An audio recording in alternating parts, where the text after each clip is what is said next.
Jumpa lagi dengan pelajaran IPA hari ini. Jadi hari ini Ibu akan melanjutkan materi tentang cermin cekung. Yang akan Ibu bahas adalah sifatnya dan lingkungan dasarnya. Jadi nggak lama-lama, kita mulai aja yuk.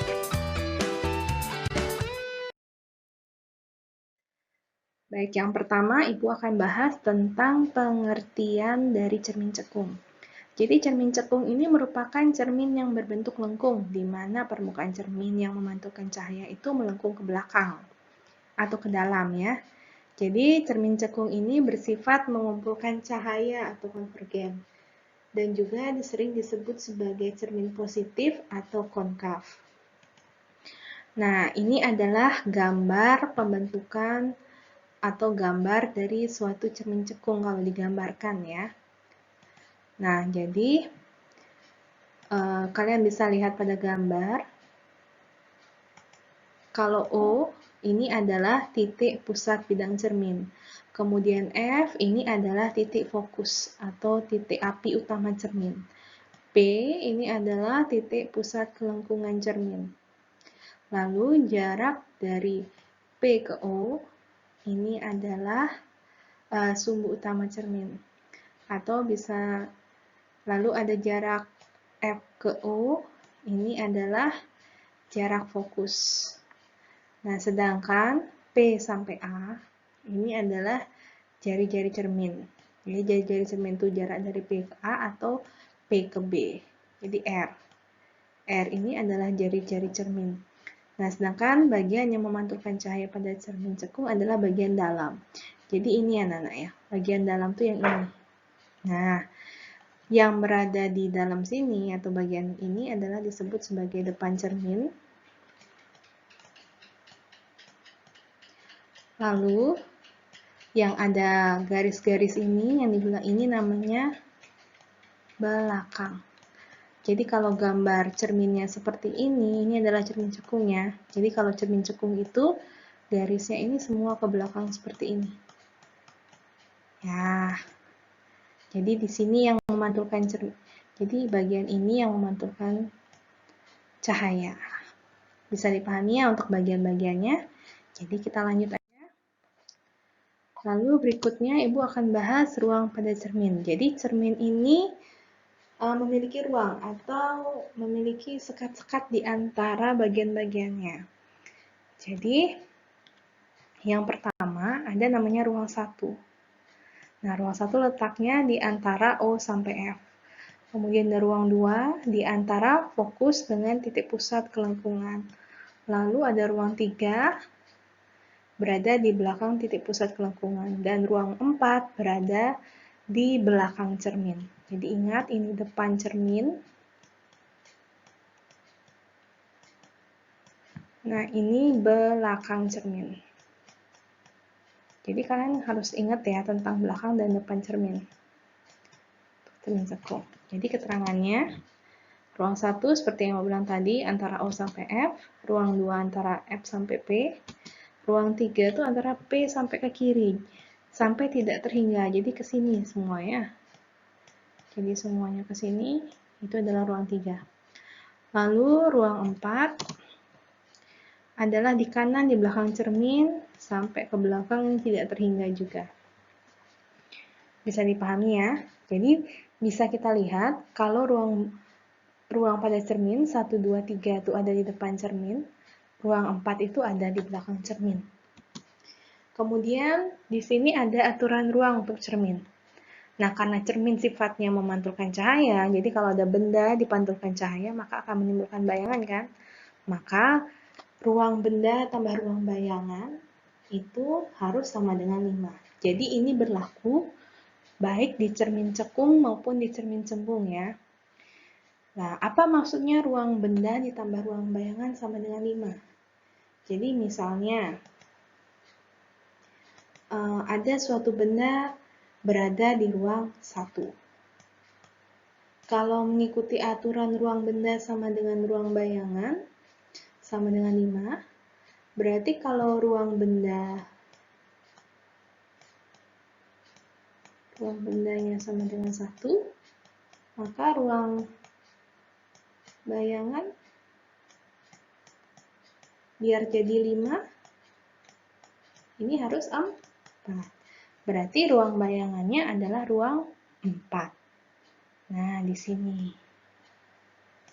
Nah, kemudian kalau misalnya sekarang bendanya ada di ruang 2. Nah, bendanya di ruang 2 nih. Berarti ruang bayangannya berapa? Jadi ruang bendanya adalah 2. Berarti ruang bayangan biar jadi 5 itu adalah 3. Berarti bendanya ada di sini. Nah, kamu lihat nih, Ibu gambarnya yang tadi bayangan dari ruang 1 tegak. Lalu bayangan di ruang 2, bendanya di ruang 2, bayangan di ruang 3, Ibu gambar kebalik. Kenapa ya kira-kira? Nah, ingat lagi nak, pada cermin datar. Jadi, kalau suatu benda ada di depan cermin, lalu bayangannya berada di belakang cermin, maka benda itu adalah bersifat maya. Kalau maya, dia tegak. Ya. Nah, sekarang kalau misalnya berarti kalau bayangan terbentuk di belakang cermin, bendanya harus bersifat maya, kemudian adalah tegak. Nah, tadi sekarang bendanya tadi Ibu gambar di ruang 2. Bayangannya Ibu gambar di ruang 3. Kenapa terbalik? Karena bayangan yang terbentuk itu berada di depan cermin. Kalau berada di depan cermin, ya, berarti bayangannya adalah nyata. Kalau nyata adalah terbalik. Bisa dipahami ya? Nah, kalau masih penasaran, gimana misalnya kalau bendanya di ruang 3? Nih, misalnya bendanya Bu taruh di ruang 3 nih sekarang. Berarti bayangannya harus di ruang 2. Nah, kayak gini. Kebalik juga, kenapa? Karena berada di depan cermin. Ya, kalau di depan cermin berarti nyata. Kalau nyata terbalik. Nah, kamu perhatikan nggak? Benda di ruang 1, walaupun tegak, besar nih. Bayangannya di ruang 4. Nah, benda di ruang 2, bayangannya di ruang 3 ini lebih besar bayangannya. Tapi kenapa bendanya yang di ruang 3, nih, bayangannya lebih kecil? Nah, kira-kira kenapa ya? Nah, jadi ada aturannya lagi anak-anak. Jadi, untuk menentukannya diperbesar atau diperkecil, ada aturannya. Jadi kalau ruang benda lebih besar daripada ruang bayangan, maka bendanya akan diperkecil. Nah, kalau ruang bendanya lebih kecil daripada ruang bayangan, artinya diperbesar. Nah, tadi bendanya ada di ruang 1. Jadi, tadi yang paling awal itu benda ada di ruang 1. Berarti bayangannya ada di ruang 4 dong. Ruang benda 1, ruang bayangan 4. Mana lebih besar angkanya? Adalah ruang bayangan. Berarti diperbesar, makanya gambarnya Ibu gambar lebih besar. Nah, sekarang kalau bendanya di ruang 2. Benda di ruang 2 nih. Benda di ruang 2, bayangan ruang 3. Antara ruang benda sama ruang bayangan, mana besar angkanya? Ruang bayangan, makanya lebih besar. Nah, tapi kalau bendanya di ruang 3, bayangan jelas di ruang 2. Nah, angka 2 sama angka 3 lebih kecil angka ruang bayangannya. Makanya jadinya diperkecil seperti ini. Nah, bisa dipahami nah ya? Jadi kalau misalnya Ibu ulang lagi ya. Jadi kalau aturannya pertama, ruang benda tambah ruang bayangan sama dengan 5. Ruang 1, 2, 3 itu ada di depan cermin. Ruang 4 itu ada berada di belakang cermin. Kalau jika bayangan itu terbentuk depan cermin, maka bayangan bersifat nyata terbalik. Kalau bayangannya terbentuk di belakang cermin, maka bayangannya bersifat maya dan tegak. Lalu, kalau ruang bendanya lebih besar daripada ruang bayangan, artinya itu diperkecil. Kalau ruang benda lebih kecil dari ruang bayangan, artinya diperbesar. Lalu kalau berdasarkan hitungan, jika F, SI, dan S0 itu sama dengan positif, maka bayangannya adalah nyata. Kalau nilai F, SI, dan S0-nya adalah negatif, maka bayangan yang terbentuk adalah bayangan maya. Nah, gimana itu? Nanti kita lihat di contoh soal ya. Nah, Ibu lanjut dulu. Baik, berikutnya Ibu bahas tentang rumus cermin cekung. Jadi, rumus cermin itu, baik cermin cekung atau cembung, sama ya. Jadi, rumusnya 1 per S0 ditambah 1 per SI itu sama dengan 1 per F, atau 1 per S0 ditambah 1 per SI itu sama dengan 2 per F. Di mana F itu adalah fokus yang nilainya adalah setengah kali jari-jari atau F, atau jari-jari itu adalah nilainya 2 dikali fokus. M itu adalah perbesaran, didapat dari rumus harga mutlak. Nah, jadi yang mana namanya harga mutlak adalah garis lurus ini dibaca harga mutlak ya, Nana ya. Jadi rumusnya harga mutlak SI per S0, artinya harga mutlak itu tidak ada nilai negatif, semuanya positif. Atau M sama dengan HI per H0. Nah, apa itu SO? SO itu adalah jarak benda terhadap cermin. SI itu adalah jarak bayangan terhadap cermin. F itu adalah fokus, R itu adalah jari-jari cermin, M itu adalah perbesaran bayangan, HO itu adalah tinggi benda, HI itu adalah tinggi bayangan. Nah, dari hitungan pun kita bisa melihat apakah benda itu diperbesar, diperkecil, atau sama besar. Jadi bisa mengetahuinya. Jadi jika hasil dari M atau perbesarannya lebih besar dari 1, maka itu diperbesar. Kalau M lebih kecil dari 1, maka itu diperkecil. Kalau M sama dengan 1, itu sama dengan sama besar. Oke? Kita lanjut ke manfaat cermin cekung. Jadi, manfaat cermin cekung ini pertama sebagai reflektor lampu mobil atau motor, atau lampu senter. Jadi, kalian tahu kan bagian keperakan pada suatu senter ya. Jadi, itu mempergunakan cermin cekung yang berfungsi untuk mengumpulkan cahaya. Jadi, nanti cahaya yang dihasilkan itu bisa fokus ke satu titik. Jadi, bisa lurus cahayanya. Kemudian sebagai antena gelombang mikro. Jadi contohnya seperti ini antena parabola ya. Yang ketiga sebagai kompor tenaga surya. Jadi kalau di luar negeri sudah pakai tenaga ramah lingkungan. Jadi masaknya nggak pakai LPG lagi, tapi pakai kompor tenaga surya.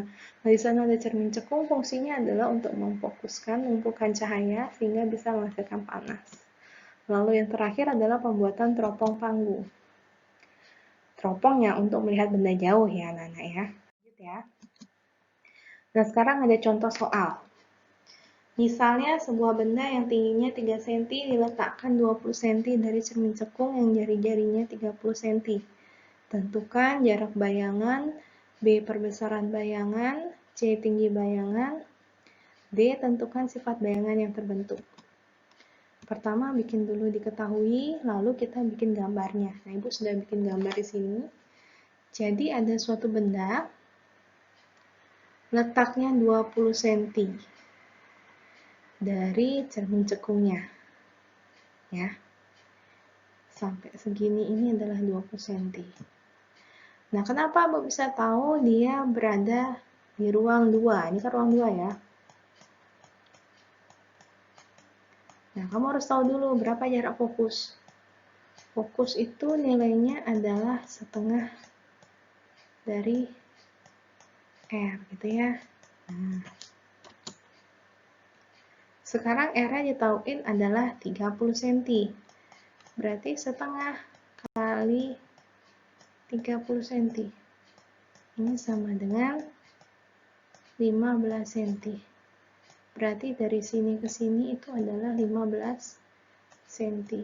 Nah, sekarang bendanya diletakkan 20 cm, berarti pasti di belakang dari fokus, pasti di sini.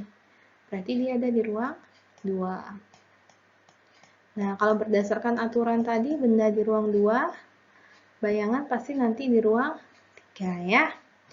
Nah, tapi sebelum ke sana, kita hitung dulu ya.